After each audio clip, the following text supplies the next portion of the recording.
ആരായിരിക്കും ബി.ജെ.പിയെ നയിക്കാൻ പോകുന്നത്? ബി.ജെ.പിയുടെ പുതിയ ദേശീയ അധ്യക്ഷൻ അല്ലെങ്കിൽ അധ്യക്ഷയായി വരുന്നത് ആരാണ് എന്ന ആകാംക്ഷയിലാണ് ഇപ്പോൾ രാജ്യം.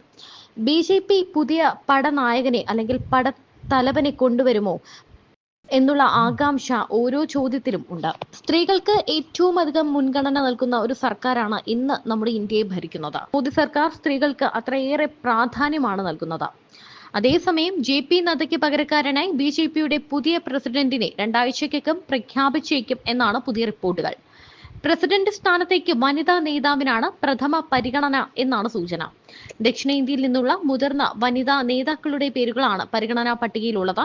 ഇത് യാഥാർത്ഥ്യമായാൽ പാർട്ടിയുടെ ചരിത്രത്തിൽ ആദ്യമായി ഒരു വനിതാ അധ്യക്ഷ സ്ഥാനം അലങ്കരിക്കും. അതെ, ബി.ജെ.പി ചരിത്രം കുറിക്കാൻ ഒരുങ്ങുകയാണ്.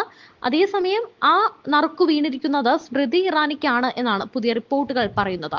അടൽ ബിഹാരി വാജ്പേയി, ലാൽ കൃഷ്ണ അദ്വാനി, മുരളി മനോഹർ ജോഷി, കുശഭാവു ഠാക്കറെ, ബംഗാരു ലക്ഷ്മൺ, കെ ജനകൃഷ്ണമൂർത്തി, വെങ്കയ്യ നായിഡു, രാജ്നാഥ് സിംഗ്, നിതിൻ ഗഡ്കരി, അമിത് ഷാ എന്നിവരാണ് നദ്ദയ്ക്ക് മുൻപ് പാർട്ടി അധ്യക്ഷ സ്ഥാനം അലങ്കരിച്ചവർ.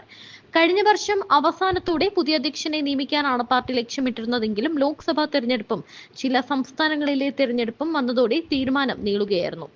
ദക്ഷിണേന്ത്യയിൽ നിന്നുള്ള മുതിർന്ന വനിതാ നേതാവിനെയാണ് അധ്യക്ഷ സ്ഥാനത്തേക്ക് പരിഗണിക്കുന്നത് എന്നാണ് സൂചന.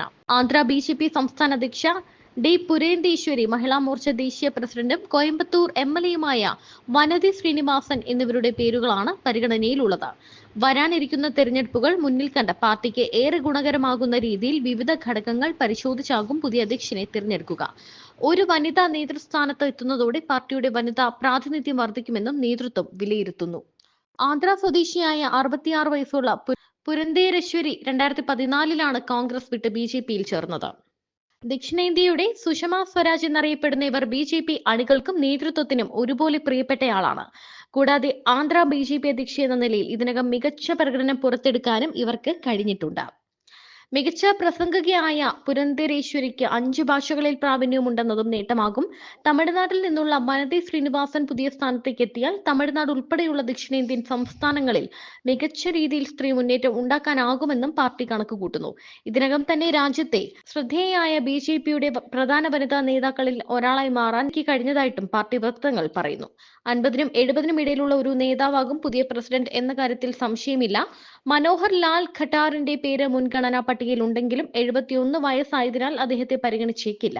ധർമ്മേന്ദ്ര പ്രധാൻ, ഭൂപേന്ദ്ര യാദവ്, വിനോദ് താവ്ഡെ എന്നിവരുടെ പേരുകൾക്കാണ് മുൻതൂക്കം. ബീഹാറിന് പിന്നാലെ വരുന്ന ഉത്തർപ്രദേശ്, പശ്ചിമ ബംഗാൾ, തമിഴ്നാട്, അസം, ഗുജറാത്ത് എന്നീ സംസ്ഥാനങ്ങളിലെ തെരഞ്ഞെടുപ്പുകൾ കൂടി മുൻനിർത്തിയാകും പുതിയ അധ്യക്ഷനെ നിയമിക്കുക. RSSന്റെ കൂടി അംഗീകാരം ലഭിച്ച ശേഷമാകും പുതിയ അധ്യക്ഷന്റെ കാര്യത്തിൽ പാർട്ടി അന്തിമ തീരുമാനത്തിലെത്തുന്നത്. 2019 അമിത് ഷായ്ക്ക് പിന്നാലെയാണ് ജെ.പി.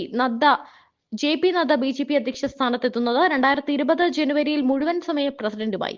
2024 മെയ് മാസത്തിൽ ലോക്സഭാ തെരഞ്ഞെടുപ്പിന് മുന്നോടിയായി 2023 അവസാനിക്കേണ്ട 3 വർഷത്തെ കാലാവധി 2024 ജൂൺ വരെ നീട്ടുകയായിരുന്നു.